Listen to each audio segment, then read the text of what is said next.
त्या रिपोर्ट्समध्ये लिहिलेलं असतं, प्लीज कोरिलेट क्लिनिकली. म्हणजे वरचे कागदावरचे रिपोर्ट जरी काही असले तरी प्रत्यक्ष रुग्णाला काय त्रास होतोय हे जोपर्यंत तुम्हाला समजत नाही, जोपर्यंत तुम्ही रुग्णाला विचारत नाही, तोपर्यंत तो रोग फायनल नाही.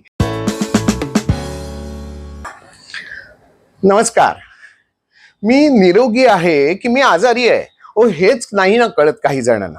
प्रत्येकाला वाटतं की मला काहीतरी झालंय, मला काहीतरी झालंय, मला काहीतरी होतंय, मला काहीतरी होईल, मग मी मरेन काय, मग मला आणखीन हे आजार होतील काय, ते आजार होतील काय. आमच्याकडे परवाच ऐकलं, एकाला असं पॅरालिसिस झाला, एकाला डायबिटीस झाला, एकाला छातीमध्ये गाठ झाली, एकाचं गर्भाशय काढून टाकलं. डॉक्टर मला खूप भीती वाटते, मला सांगा मी आजारी आहे का? किती मजेशीर प्रश्न आहे ना.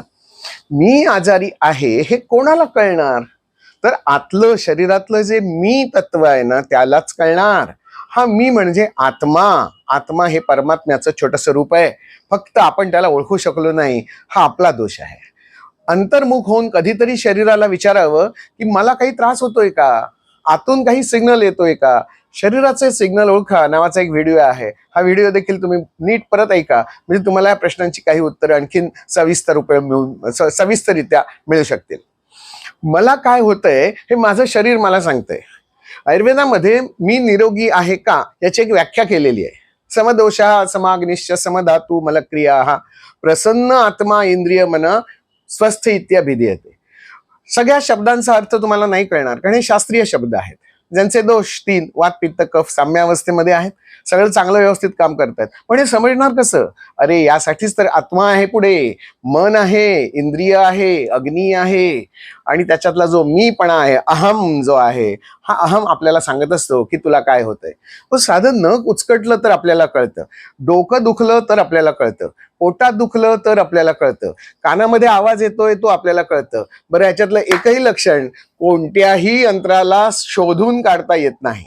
म्हणजे माझं सगळं शरीर जर त्या मशीनमध्ये घातलं आणि या मशीनला विचारलं की या शरीरात कोणते कोणते रोग आहेत याचं डायग्नोसिस मला सांग, तर एकही मशीन जगामध्ये उपलब्ध नाही. मी आता सांगितलेली लक्षणं, ते शरीरात झालेले आजार, ते मशीन तुम्हाला डिक्टेक्ट करून सांगेल असं कधीही होत नाही. मला काय झालं हे माझं शरीर मला आतून सांगत असतं, आणि फक्त त्या आतमध्ये जो आहे सगळ्यात मोठा डॉक्टर आहे त्याच्यावरच विश्वास ठेवला पाहिजे. आणि आपण नेमकं चिकित्सेत यालाच विसरून जातोय. आत्मा अधिष्ठित चिकित्सा हा आयुर्वेद आहे, आणि आत्मा मन इंद्रिय अग्नी याला सोडून त्यांच्या सिलेबसमध्येच नाही, त्याला ॲलोपॅथी असं म्हणतात. मग फक्त शरीर शरीर शरीर, report report report, protocol protocol protocol, आणि एव्हिडन्स एव्हिडन्स एव्हिडन्स एवढंच सगळं शिल्लक राहतं. पण त्याच्याही पलीकडे काही जग आहे, आणि माझ्या शरीरात आतमध्ये काय चाललंय जगात बाहेर बघण्याची आवश्यकताच नाही, अंतर्मुख होऊन बघितलं पाहिजे. बरं, आणखीन एक गंमत, माझं डोकं दुखतंय असं मी म्हटलं आणि मला जर कुठच्या डॉक्टरने विचारलं की त्याला पुरावा दाखव, जरा नीट विचार करून बघूया. माझं डोकं दुखतंय ह्याला पुरावा काय देता येईल? माझं पोट दुखतंय ह्याला पुरावा काय देता येईल? पुरावा देताच येणार नाही. मी सांगतो हाच पुरावा. आता ह्याच्यातला जो मी आहे ना तोच आहे आत्मा, तोच आहे ईश्वर. त्यामुळे तो जो सांगतोय ते फायनल, त्याला आणखीन प्रतिप्रश्न विचारायचाच नाही. कशावरून तुझं पोट दुखतंय, कशावरून तुझं डोकं दुखतंय, या 2 प्रश्नांची उत्तरं फक्त एकच आहे, मला कळतंय म्हणून. जर माझं डोकं दुखलं नसतं तर मला कळलं नसतं, पोट दुखलं नसतं मला कळलं नसतं, कानातनं आवाज आले नाहीत म्हणून माझा कान निरोगी असं मी म्हणतोय.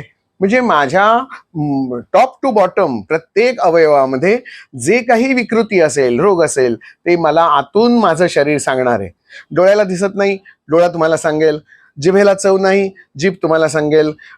तुम्हाला वास येत नाही, तुमचं इंद्रिय तुम्हाला सांगेल. चालताना गुडघा दुखतोय, गुडघा तुम्हाला सांगेल. आणि हे सगळं करत असताना त्याला मध्यवर्ती धरायचंय, अग्नीला मध्यवर्ती धरायचंय, धातू आणि दोष यांना गृहीत धरायचंय, आणि मगच ठरवायचंय येस मला रोग आहे आणि येस मला रोग नाही. म्हणजे या सगळ्याचा कर्ता जो आहे आणि अधिष्ठान जे आहे, अधिष्ठान म्हणजे शरीर आणि कर्ता म्हणजे आत्मा, आणि त्याला करण जे आहेत ना मदत करणारे ते आहे मन आणि अग्नी आणि इंद्रिय आणि अवयव. ह्या सगळ्यांचं कोऑर्डिनेशन जर केलं तर त्याला म्हणतात क्लिनिकल कोरिलेशन.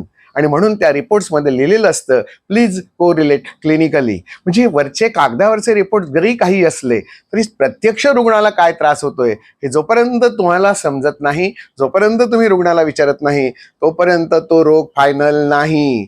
त्या रिपोर्ट्समध्ये जे यायचं ते येऊ देत. दुसऱ्या लॅबमधले रिपोर्ट्स वेगळे असतात, दुसऱ्या पॅथॉलॉजीमधले किंवा दुसऱ्या रेडिओलॉजीमधले रिपोर्ट्स वेगळे असू शकतात. It may vary from time to time for the same patient for the same laboratory, असंही वाक्य त्यांना लिहावं लागतं. याला म्हणतात तांत्रिक दोष. या दोषांकडे दुर्लक्ष करून चालत नाही. मी निरोगी आहे की नाही माझंच शरीर मला सांगेल, कारण सगळ्यात मोठा डॉक्टर आतमध्येच बसलाय. धन्यवाद.